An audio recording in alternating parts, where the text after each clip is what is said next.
তোমালোকে শান্ত হৈ বহিয়া আৰু আমাৰ মাতৃসকল সন্মুখত থকা আসনলৈ অধিষ্ঠিত হওক, সন্মুখত থকা আসনলৈ উঠি আহক।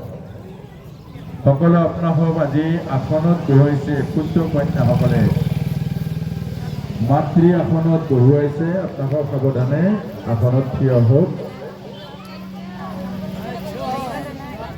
কথা কোনেও নাপাতিব, আই মাতৃসকলে কোনেও কথা মন বিচলিত হ'ব, হৃদয়ৰ আশীৰ্বাদ নাপাব। পুত্ৰ কন্যাসকলে আসনত থিয় হৈছে। তাৰ পাছতে আমাৰ পুত্ৰ কন্যাসকল তোমালোকে মাৰ চৰণত প্ৰথমতে সেৱা কৰা, মাৰ দুখানি চৰণত ধৰি সেৱা কৰা। এই মাতৃয়ে হ'ল গংগা, এই মাতৃয়ে হ'ল জগত জননী, এই মাতৃয়ে তোমালোকক জন্ম দিছে 10 মাহ 10 দিন গৰ্ভত লৈ, আৰু এই মাতৃৰ আশীৰ্বাদেহে তোমালোকৰ জীৱন বিকাশ হ'ব। পৃথিৱীৰ কোনো শক্তিয়ে তোমালোকক অনিষ্ট কৰিব নোৱাৰিব। আৰু এই মাতৃয়ে তোমালোকৰ যদি আশীৰ্বাদ, হৃদয়ৰ আশীৰ্বাদ আজি তোমালোকে জীৱনৰ কাৰণে লোৱা। এতিয়া আস্তেকে উঠি বহি দিয়া, আকৌ এৰি দিয়া। এতিয়া মাৰ প্ৰথমতে বাওঁ চৰণত ধুওৱা। প্ৰথম বাওঁ চৰণ, তাৰ পাছত সোঁ চৰণ। প্ৰথম বাওঁ চৰণত পানী ঢালি দিয়া, বাওঁ চৰণত পানী ঢালি দিয়া, তাৰ পাছতে সোঁ চৰণ। বাওঁ চৰণত পানী ঢালি দিয়া, তাৰ পাছতে সোঁ চৰণ, তাৰ পাছত হাতত থকা গামোচাৰে মোহাৰি দিয়া।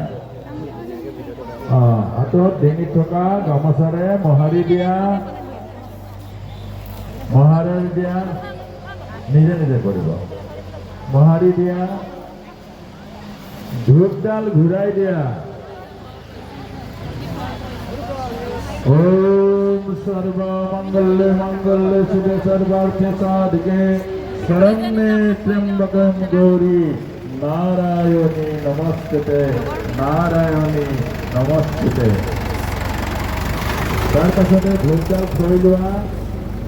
এতিয়া তোমালোকৰ মাৰ পদদক শিৰত লোৱা, মাৰ চৰণৰ পানী সকলোৱে শিৰত লোৱা,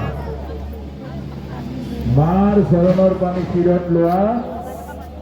আৰু আজিৰ পৰা মনত ৰাখিবা, তোমালোকৰ পাপ নাই। যিমান পাপ কৰিছিলা সমস্ত পাপৰ পৰা আজি মুক্ত হলা। আৰু মাৰ চৰণত শিৰ থৈ সেৱা কৰিবা, মাৰ চৰণতে শিৰ থৈ সেৱা কৰিবা। সকলো মনে মনে কোৱা, হে মা, মই জানি নাজানি তোমাৰ চৰণত যি অপৰাধ কৰিছো, আজিৰ পৰা মোক ক্ষমা কৰা। হে মা, মোক আশীৰ্বাদ দিয়া। মোৰ ভৱিষ্যত জীৱন যেন উজ্জ্বল হয়, মোৰ ভৱিষ্যত জীৱন যেন বাধা বিঘিনি দূৰ হয়। মই যেন তোমাৰ ঋণ পৰিশোধ কৰি জাতিৰ সেৱা, ধৰ্মৰ সেৱা আৰু ঈশ্বৰৰ সেৱাৰে মোৰ জীৱন বিকাশ কৰিব পাৰো। হে মা, মোৰ চৰণত তোমাৰ চৰণৰ আশীৰ্বাদ দিয়া। সকলে আস্তে তুলি লওক, তুলি লওক। হৃদয়ৰ আশীৰ্বাদ দিয়ক, সমস্ত প্ৰাণ ধৰি আশীৰ্বাদ দিয়ক। আৰু সকলে থিয় কৰাই লওক, থিয় কৰি বুকুত চপাই লওক। এয়াই পুত্ৰ কন্যাৰ জীৱনৰ সকলোতকৈ প্ৰাপ্তি। ইয়াৰ কাৰণে এখন গৃহস্থী, ইয়াৰ কাৰণে আমাৰ এয়াই ভৱিষ্যত, এয়াই সুখ, এয়াই স্বৰ্গ, এয়াই বৈকুণ্ঠ। আপোনালোকৰ এই পুত্ৰ কন্যাসকলৰ যে বিকাশ হয়, তেওঁলোকৰ হৃদয়ত সাৱটি লওক, হৃদয়ত সাৱটি লওক। মা যশোদাই যেনেকৈ হৃদয়ত সাৱটি লৈছিল, হৃদয়ত সাৱটি লওক, সুখ অনুভৱ কৰে। এয়াই মাতৃত্ব। আপোনালোকৰ 10 মাহ 10 দিন গৰ্ভত লৈ জীৱনৰ সৰ্বোচ্চ প্ৰেম উজাৰি আপোনালোকে ভাল পোৱা আপোনালোকৰ সন্তানসকল বুকুৰ মাজত সোমাইছে। আশীৰ্বাদ দিয়ক।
আজিৰ পৰা সকলোৱে